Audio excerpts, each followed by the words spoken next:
Algoritma Deutsch-Yosa. Algoritma Deutsch. Masalah apa yang akan dipecahkan oleh algoritma Deutsch? Ini kita bisa lihat di sini bahwa masalah yang akan dipecahkan itu adalah menentukan apakah suatu fungsi boolean fx itu merupakan fungsi tetap atau konstan, atau apakah fx ini suatu fungsi imbang atau balance. Apa yang dimaksud dengan fungsi yang demikian? Yang pertama adalah fx itu suatu fungsi boolean, artinya adalah bahwa x maupun fx itu anggota dari 0 dan 1, 0 atau 1. Jadi masukannya itu 0 atau 1, keluarannya juga binary 0 atau 1. Jadi kita bisa mengatakan bahwa f ini memetakan himpunan 01 ke himpunan 01 juga. Fx itu kita katakan sebagai fungsi yang konstan atau fungsi tetap jika f0 itu sama dengan 0 dan f1 itu juga tetap, ya dia 0 juga, atau kalau f0 itu 1 maka f1 itu juga harus tetap bernilai 1. Nah, sedangkan kita menyebut fx itu fungsi yang imbang jika f0 itu 0 dan f1 itu bukan 0, ya. Jadi 1, ya, tentu saja karena hanya ada dua macam nilai. Demikian pula kalau f0 itu 0 maka f0 itu 1 maka f1 itu haruslah bernilai 0. Kita akan mencoba menyelesaikan permasalahan tadi dengan dua cara. Yang pertama adalah melihat dia sebagai suatu masalah klasik, dan yang kedua nanti kita akan bandingkan dia dengan solusi secara kuantum. Jadi yang pertama ini solusi klasik, kita bisa bagi dia menjadi dua kasus. Kasus pertama, misalkan pada tahap awal, tahap pertama, untuk x sama dengan 0 ini menghasilkan nilai fungsi 0. Jadi pada tahap ini kita tidak tahu apakah fx ini tetap atau apakah dia itu fungsi yang imbang. Jadi mau tidak mau kita harus memeriksa sekali lagi. Jadi kita masuk ke tahap 2, kita masukkan x sama dengan 1. Sehingga kalau kemudian fx itu memberikan nilai 0, kesimpulan kita adalah fx ini fungsi tetap. Sedangkan jika fx itu memberikan nilai 1, maka fx itu adalah fungsi yang imbang. Lalu kita bisa lihat juga untuk kasus yang kedua, ini sama seperti sebelumnya. Saat x sama dengan 0, fx itu tidak memberikan 0 tetapi memberikan nilai 1, maka pada langkah berikutnya, jika x sama dengan 1, fx itu memberikan nilai 0, maka kita bisa menyimpulkan bahwa fx itu adalah fungsi yang imbang. Sedangkan kalau kita beri masukan 1, fx itu memberikan nilai 1, maka fx adalah fungsi yang tetap. Nah, ini ada beberapa kasus lain, tapi ya kurang lebih seperti itu. Kalau dia tetap, maka apapun nilai masukannya dia akan memberikan nilai luaran yang sama. Sedangkan kalau kita berikan, kalau dia itu fungsi yang imbang, maka masukan yang berbeda itu akan memberikan nilai yang berbeda. Nah, kita bisa merangkum ini ke dalam tabel, ya. Jadi di sini x, ini fx. Kalau fungsinya tetap, apapun masukannya dia tetap saja, ya. Jadi 0 atau 1 dia tetap 0, atau sebaliknya 0, 1 memberikan 1, maka dia tetap nilainya 1. Sedangkan kalau dia itu fungsi yang imbang, artinya adalah bahwa masukan 0 memberikan 1, masukan 1 memberikan 0, atau sebaliknya, kalau masukannya 0 memberikan 0, maka masukannya 1 itu haruslah fx itu memberikan nilai 1. Nah, dengan demikian, maka kita perlu minimal 2 tahap untuk menentukan nilai dari, menentukan apakah fx ini fungsi yang tetap atau fungsi yang imbang. Nah, sekarang bagaimana kalau kita coba memecahkan masalah ini secara kuantum? Nah, kita bisa lihat nanti bahwa komputasi kuantum itu hanya perlu 1 langkah. Kalau yang klasik tadi itu 2 langkah, maka kuantum ini hanya perlu 1 langkah. Nah, di sini kita menggunakan 2 fitur penting dari komputasi kuantum. Yang pertama adalah paralelisme kuantum, dan yang kedua adalah interferensi secara kuantum. Sekarang mari kita lihat fitur komputasi kuantum yang pertama, yaitu paralelisme kuantum. Paralelisme kuantum ini memungkinkan suatu komputer kuantum untuk menghitung fungsi, misalnya fx, untuk berbagai nilai x secara serempak, secara bersama-sama. Tinjau komputer kuantum 2 qubit dengan keadaan awal ket x, y. Ini misalkan ini ya, kita punya di sini ket x dan y, dari dua masukan x dan masukan y. Dengan gerbang kuantum kita bisa melakukan transformasi dengan suatu matriks atau operator UF menjadi ket y plus modulo 2 fx. Jadi di sini kita punya UF ya, unitary operator. Maka dia akan beroperasi sebagai berikut. UF ket x, y sama dengan x, y plus fx. Jadi di dalam ket ini y plus fx ini dilakukan dalam modulo 2 karena kita cuma punya dua macam keadaan, yaitu 0 dan 1. Nah, jadi di sini kita punya masukan x, punya masukan y, lalu luarannya x ini tetap ada, ya, yaitu luarannya berupa ket c, itu di sini x, sedangkan luarannya yang kedua di sini y plus fx modulo 2. Nah, kita tahu kalau y-nya itu sama dengan 0, jadi di sini kita ambil dia ket 0, maka y plus fx modulo 2 karena kita mau 0, itu akan tetap sama dengan fx. Jadi ini sama dengan 0 plus fx modulo 2 sama dengan ket fx. Jadi di sini kita punya ket fx. Nah, sekarang kita lihat masukan x ya. Ini kita sebut sebagai register data yang kita persiapkan dalam uniform superposisi, superposisi seragam. Ket 0 ditambah ket 1 dibagi dengan akar 2, faktor normalisasi. Ini bisa kita capai dengan memasukkan ket 0 ini ke dalam suatu gerbang Hadamard. Jadi luaran dari gerbang Hadamard untuk masukkan ket 0 itu sama dengan ket 0 plus ket 1 dibagi dengan akar 2.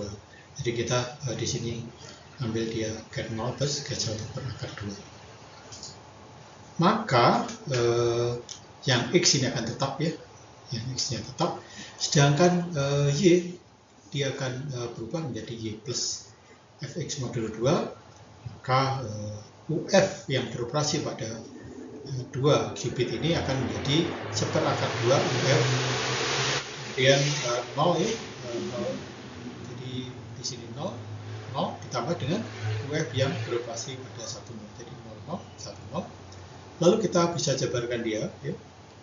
Qubit kedua itu menjadi y plus fx, qubit pertamanya tetap, jadi yang 0 tetap 0, yang 1 tetap 1 pada qubit yang pertama, sedangkan qubit yang kedua itu akan menjadi 0 plus f0 modulo 2, sedangkan yang untuk yang berikutnya itu menjadi 0 plus f1. Oke. Nah, jadi kita bisa amati di sini bahwa rangkaian ini menghasilkan keadaan superposisi untuk semua nilai yang mungkin dari fx hanya dalam satu langkah. Jadi kita punya 0 plus 0 sama dengan 1 plus 1 sama dengan 0, sedangkan 0 plus 1 sama dengan 1 plus 0 itu akan menghasilkan 1. Maka UF yang beroperasi pada masukan ket 0 plus ket 1 per akar 2 untuk masukkan register data, dan kemudian yang kedua, qubit yang kedua itu 0, itu akan menjadi 0, ket 0, f0 ditambah dengan ket 1, f1. Nah, ini hasilnya dari sini ya, dari 0 plus f0 itu menjadi f0, sedangkan 0 ditambah f1 itu menjadi f1. Nah, ini keluarannya akan berupa superposisi homogen dari dua keadaan, yaitu 0, f0 ditambah dengan ket 1, f1. Nah, jadi kita bisa lihat di sini bahwa hanya dalam satu langkah kita mendapatkan dua macam kemungkinan solusi. Selanjutnya, mari kita analisis algoritma DETS ini langkah demi langkahnya. Jadi kita punya suatu transformasi unitary UF, ya. Lalu kita punya masukan X dan Y, di mana masukan X dan Y itu berasal dari cat 0 yang masuk ke gerbang Hadamard menjadi register data X, sedangkan kita punya di sini masukan cat 1, dia akan masuk ke gerbang Hadamard menjadi Y. Lalu luarannya X itu kemudian dilakukan transformasi Hadamard juga, dilakukan operasi dengan gerbang Hadamard, sedangkan ini langsung diukur. Baik, kita bisa analisis setiap langkah ini dengan memberi tanda, ya. Jadi di ujung sini, ya, di ujung paling kiri ini kita beri tanda cat psi 0. Lalu setelah melewati gerbang Hadamard itu menjadi cat psi 1. Keluaran dari UF, ya, operasi unitary UF ini kita beri tanda psi 2, sedangkan setelah diberikan operasi gerbang Hadamard kita sebut dia sebagai psi 3. Lalu ya kita lihat, ya, di sini masukannya adalah cat 0 dan cat 1, maka cat psi 0 itu akan sama dengan cat 01. Setelah melewati gerbang Hadamard, baik untuk qubit yang pertama atau yang kedua, maka kita akan dapatkan cat psi 1 itu sama dengan yang di sebelah suku di sebelah kiri ini adalah cat 0 plus cat 1 perangkat 2, sedangkan yang di sebelah kanan qubit yang kedua ini akan menjadi cat 0 min cat 1 perangkat 2. Nah, ini kita bisa singkat notasinya, yang cat 0 plus cat 1 itu dengan cat plus saja, sedangkan yang cat 0 min cat 1 ini kita notasikan dengan cat min. Oke, jadi kita tetap punya di sini faktor normalisasi akar 2, karena dia juga dikalikan lagi dengan akar 2, maka dia akan menjadi setengah. Jadi kalau kita jabarkan, ya, kita tinggal lakukan manipulasi aljabar, kita perkalikan saja 0, 0, ya, cat 1 0 plus, ya, lalu minus cat 01, ya, cat 01 minus cat 11.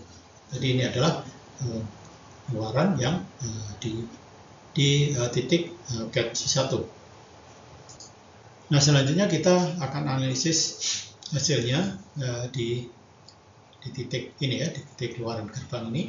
Kita beri notasi dia cat psi 2. Ya, jadi kita lihat di sini ini tergantung pada nilai dari f, ya. Tadi kita ingin membedakan, kita ingin tahu apakah f ini fungsi yang imbang, ya, atau fungsi yang tetap.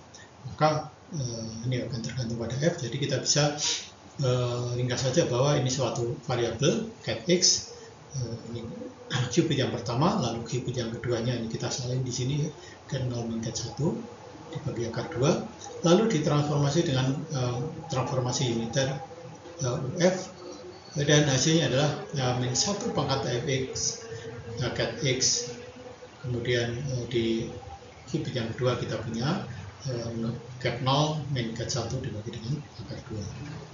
Nah, jadi kita lihat di sini dia tergantung pada kondisi-kondisi dari nilai daripada f ini, ya, atau sebenarnya tergantung pada apakah dia itu fungsi imbang atau fungsi balance.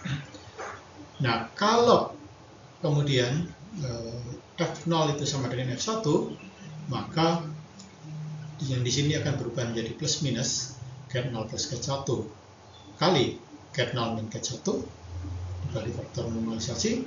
Sedangkan kalau dia tidak sama itu artinya kalau f0 itu 1, maka f1 itu sama dengan 0. Demikian pula sebaliknya, maka hasilnya adalah cat 0 min cat 1 per akar 2 kali cat 0 min cat 1 per akar 2.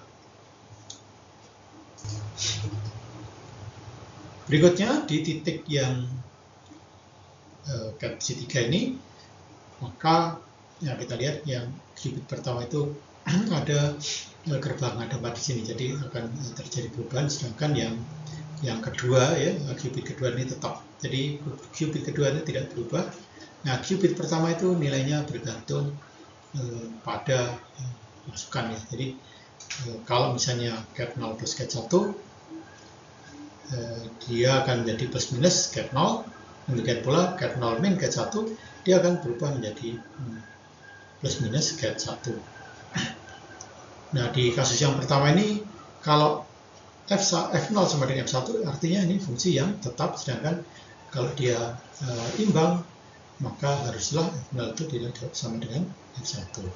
Dengan demikian kita bisa ringkas bahwa cat psi 3 itu sama dengan plus minus cat dalam kurung ya, F0 plus F1 modulo 2, lalu qubit yang keduanya tetap. Nah, dari hasil yang terakhir ini kita bisa menyimpulkan bahwa kita bisa melupakan qubit yang kedua. Yang akan kita lakukan adalah kita mengukur qubit yang pertama. Kalau hasil pengukuran kita itu 0, maka kita bisa menyimpulkan bahwa fx itu fungsi yang tetap. Sedangkan kalau hasil pengukuran kita itu sama dengan 1, maka fx itu adalah fungsi yang imbang. Baik, jadi secara ringkas kita bisa menyatakan bahwa untuk menentukan apakah fx itu fungsi tetap atau fungsi imbang, algoritma kuantum, dalam hal ini adalah algoritma Deutsch, itu hanya perlu satu langkah. Nah, kenapa dia bisa begitu? Ya karena ada sifat-sifat kuantum yang tadi, ada superposisi ya, dan juga interferensi kuantum. Nah, ini kalau dijabarkan ya tadi yang dijelaskan dalam uraian formula yang kita peroleh, sehingga kita mendapatkan psi 3 yang seperti ini. Jadi dengan satu kali langkah, kemudian kita lakukan pengukuran, kita bisa simpulkan bahwa f itu tetap atau imbang. Jadi kalau hasil pengukuran kita 0, ya fx itu adalah fungsi yang tetap. Sedangkan kalau hasil pengukuran kita 1, itu maka fx adalah fungsi yang imbang. Sehingga kita bisa merangkum langkah-langkah di dalam algoritma Deutsch sebagai berikut. Yang pertama, kita terapkan gerbang Hadamard untuk keadaan masukan cat 0 cat 1 untuk menghasilkan keadaan hasil atau product state dari dua superposisi. Berikutnya, kita terapkan operasi unitary UF pada keadaan hasil, dan selanjutnya kita menerapkan gerbang Hadamard pada qubit yang pertama dan kita biarkan qubit yang kedua. Nah, sekali lagi, untuk mengetahui apakah fungsi itu balance atau imbang, atau apakah dia fungsi konstan atau fungsi tetap, kita lakukan pengukuran pada qubit yang pertama. Algoritma Deutsch-Jozsa. Algoritma Deutsch-Jozsa itu merupakan bentuk umum dari algoritma Deutsch. Kita lihat pertama-tama blok yang kita ambilkan di sini ya. Jadi kita punya register data, kemudian kita punya di sini qubit yang kedua yaitu Y, lalu kita punya luaran qubit yang pertama, blok yang pertama, register pertama yaitu X, dan juga yang kedua Y plus Fx modulo 2. Nah, ini yang kedua ini, blok yang kedua ini mirip ya dengan yang pertama tadi. Sedangkan register yang pertama itu digantikan ya, yang tadinya hanya 0 itu digantikan dengan n buah qubit yang semuanya diinisiasi dalam keadaan cat 0. Baru kemudian dia dilakukan operasi dengan gerbang Hadamard, juga ada sebanyak n, baru kemudian dia masuk ke dalam operasi unitary. Maka luaran dari Hadamard ya, n buah plus 1 Hadamard ini kita lambangkan menjadi cat psi aksen ya. Cat psi aksen itu kan sama dengan operasi Hadamard sebanyak n. Ini adalah notasi tensor, jadi tensor produk dari Hadamard. Dia akan beroperasi pada sebanyak n buah cat 0 ya, n buah qubit yang diinisiasi pada kondisi 0, dan kemudian dia juga dilakukan operasi tensor pada H dikalikan dengan cat 1. Jadi ya dia kurang lebih menceritakan semua luaran pada tahap ini. Nah, baru kemudian dia akan masuk ke sini ya. Nah, ini kalau kita jabarkan psi aksen ya, cat psi aksen ini akan sama dengan kita lihat di dalam sigma itu kita punya X ya. Jadi ini kita anggap ini X ya, sini X ya, cat X. Kemudian ini adalah qubit yang atau register yang kedua yang berupa hanya satu qubit dalam superposisi gate 0 min gate 1, dan ada faktor normalisasi akar 2. Baik, nah di sini gate X ini adalah semua kemungkinan dari kombinasi 0 atau 1. Jadi 0 atau 1 ini adalah ya dia pangkat n, ini berarti suatu vektor yang panjangnya n, ya, vektor biner yang panjangnya n. Dan tidak lupa di sini kita taruh faktor normalisasi seper akar 2 pangkat n. Baik, kemudian dia masuk ke operasi uniter UF. Jadi dia ditransformasi, UF terhadap X, Y ini akan menjadi ket X, Y-nya itu akan dilakukan operasi Y ditambah dengan Fx. Y ditambah dengan Fx ini akan menghasilkan suatu nilai, ya. Dan kita bisa ringkas di sini bahwa luarannya di sini, ya, sebelum masuk gerbang adamat, yaitu psi double aksen itu sama dengan ya kita lihat terlebih dahulu yang qubit yang register yang kedua ini akan tetap menjadi gate 0 min gate 1 per akar 2, sedangkan yang pertama, register yang pertama itu menjadi min 1 pangkat Fx gate X. Ya, jadi ini berlaku untuk semua X yang sama seperti di sini, ya, dia 0,1 pangkat n atau vektor biner sepanjang n. Selanjutnya di ujung sini karena kita lakukan operasi adamat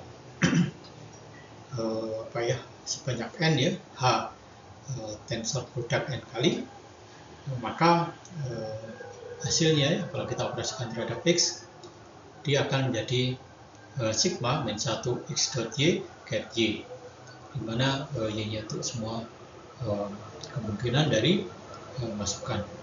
Kemudian kita punya faktor normalisasi ini, dan di luaran di sini kita punya gate C out, yang qubit yang kedua atau register yang kedua itu tetap gate 0 min 1 akar 2. Ini kita bisa lupakan nanti.